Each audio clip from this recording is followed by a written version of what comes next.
Kundalini is the energy that you know, which gives you your ascent. But it's a virgin energy. It's an energy that is detached. It doesn't get attached to any center, to any function. Only one function it has to do is to slowly and steadily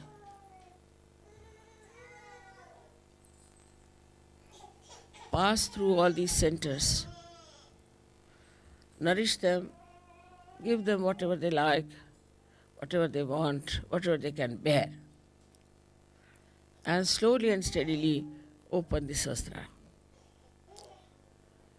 She's coiled up in 3.5 coils. It has a mathematical significance. Why 3.5 coils? She's, I think in my book I have described about her. But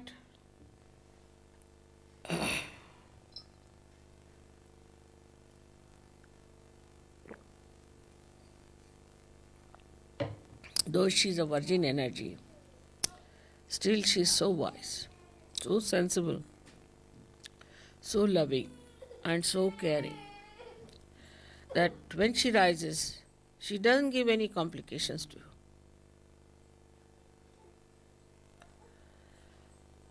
She doesn't even make you feel that she's rising. In some people she does, when the people are not normal, some obstruction is there, then you do feel. But normally, you do not even feel how she is rising. She goes up in a way automatically, supported by the whole mechanism. When she rises from one center to another center, the lower center first opens for her to enter in, and then it augments. It closes down so that it can keep the Kundalini in its place. Then it goes higher, there again, till it pierces through Sahasrara. This ascending of Kundalini goes on. This is what is Raja Yoga. That is not artificial, something outside, but a spontaneous working of the mechanism is Raja Yoga. As I always say that when you start the motor car, all the mechanism starts working by itself, but by just moving the wheel, you cannot make the car move. In the same way, when the Kundalini is rising, she rises spontaneously and passes through these 6 centers. That time she also at Vishuddhi, she opens the Vishuddhi. And when she emerges through it, at that time, the tongue is little bit pulled in, just to keep the flow on. This action is called as khechari. So, when people are very deeply in meditation, those who have achieved great heights in meditation, they find suddenly they get into khechari situation, or we call it mudra. In that state, as if some nectar starts flowing from your palate. If you move your tongue upward like that, you will feel the cool coming down your tongue. And try that.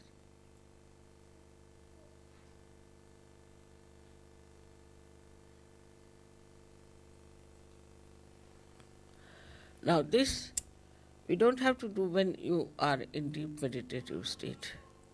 It starts cooling down your tongue slowly as automatically you get into khechari state.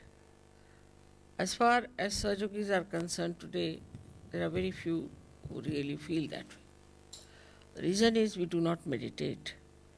We do not pay attention to our realization also. We talk about it quite a lot in the West, especially we discuss it more than to do something about it. We have to meditate every day, just like washing our hands or just like cleaning our teeth. We have to in the morning time meditate, and also in the evening we have to meditate. We have to meditate both the times. Otherwise we cannot rise, we cannot grow.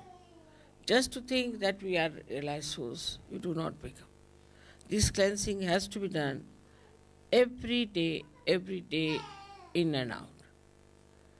And this is why none of the experiences which are described are felt sometimes in Sahaja Yoga, and people ask, Mother, how is it we don't feel the khechari? Because your attention is not also there where it should have been.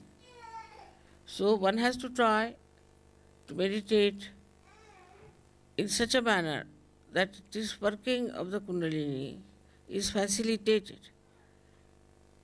The chakras are cleansed out, and ultimately you are in a state of meditation. It's not a question of how to go into meditation.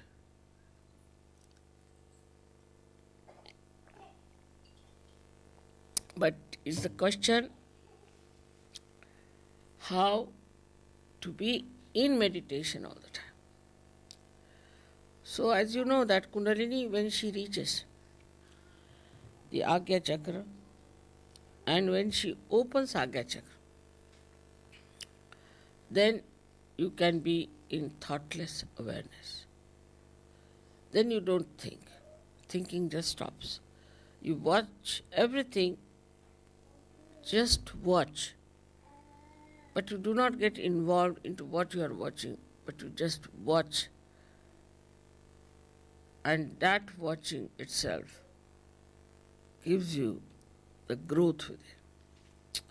Think of the tree which is, say, in a turmoil or during earthquake. It won't grow. When the earthquake stops, everything becomes quiet, everything is peaceful, then only the tree can grow. In the same way, our growth can only take place if we are peaceful within ourselves. So for a Kundalini growing wider and wider and rising higher and higher, first thing is we must have peace within ourselves. But this peace is possible if you can make really peace with others. If you cannot make peace with others who are in Sahaja Yoga, who are in the collective, if you are in a turmoil, this Kundalini can never rise. That is why collectivity is so important. Without collectivity, your Vishuddhi cannot open. And without collectivity, you cannot have the growth of your spirituality. If the growth of the spirituality, as they say, the tree of life is upside down and the roots are in the brain. And this Kundalini has to go and water that brain. As we water the roots, then it starts flowing downward. And that's how you start expanding. When you start expanding, then you touch the depth of your divinity. And once you have touched the depth of your divinity, then you start working it out in such a manner that people will know that you are yogis, you are people of higher realm, you have something great. It is not how many times you read something, it's not how many times you talk about Sahaja Yoga, it's not even how many times you just go on reciting names, but how many times from your heart your pure desire is to ascend. If this pure desire cuts upon you, then the first thing and the last thing you will do is to meditate. You can't do without it.